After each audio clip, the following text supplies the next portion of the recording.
అమ్రపాలి ఒక జిహెచ్ఎంసీ కమిషన్కి ఎదురు తిరగడం ఏంది, ముఖ్యమంత్రిని క్షమాపణ చెప్పమనడం ఏంది, ఏం జరుగుతుంది రాష్ట్రంలో అనేది చాలా ఇంపార్టెంట్. నిజంగా తెలంగాణలో ఎవరైతే ఉన్నారో, నిజంగా హైదరాబాద్ లో ఉండి తెలంగాణలో ఉండి పేదవాళ్ళు కష్టపడే వాళ్ళకి ఆటోలు ఇవ్వాలి. వాళ్ళకి మన తెలంగాణ వాళ్ళకి ఎంత డబ్బులు వచ్చినా పర్వాలేదు, కానీ ఇలా వీళ్ళు ప్రైవేట్ గా వచ్చేటువంటి ఫంక్షన్ హాల్లో వచ్చేటువంటి గ్యార్బేజ్ కి అలవాటై ఇళ్లలో ఉన్నటువంటి చెత్తను జమ చేస్తూ మురికి కూపాలుగా హైదరాబాద్ నగరాన్ని తయారు చేస్తున్నటువంటి ఎవడైతే దొంగ లీడర్లు ఎవడైతే ఉన్నాడో, ఎవడైతే కార్మికులను మోసం చేస్తా ఉన్నాడో అలాంటి దొంగలను పట్టుకోండి. వాళ్ళ దగ్గర డబల్ ఆటోలను మొత్తం గుంజేసేయాలి. ప్రభుత్వానికి ముఖ్యమంత్రి గారికి చేరే వరకు ఈ వీడియోను పంపండి. నేను ఖచ్చితంగా తగు సమాచారం ఇస్తా.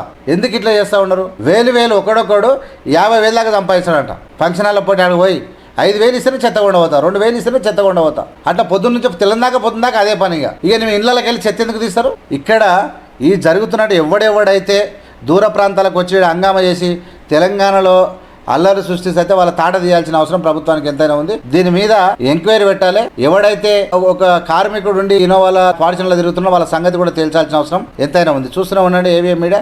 ప్రతి ఒక్కరు జిహెచ్ఎంసీలో ఉన్నటువంటి నిజమైన తెలంగాణ కార్మికులందరూ చేస్తే ముఖ్యమంత్రి గారి దృష్టికి పోవాలి. అందరూ స్టేటస్ లో పెట్టుకుంటే ముఖ్యమంత్రి గారు చూస్తే పూర్తిగా ఎంక్వైరీ పెట్టిస్తాడు. ఖచ్చితంగా హైదరాబాద్ క్లీన్ గా ఉంటుంది. ఈ రాజకీయం చేసే వాళ్ళు ఉంటే ఖచ్చితంగా ఏదో ఘోరమైన పరిస్థితి ఉంటుంది. చూస్తూనే ఉండండి ఏవిఎం మీడియా. ఏవిఎంఏ లైక్ చేసి, షేర్ చేసి, సబ్స్క్రైబ్ చేసి ప్రజలకు పంపండి. జై హింద్, జై భీమ్, జై భారత్.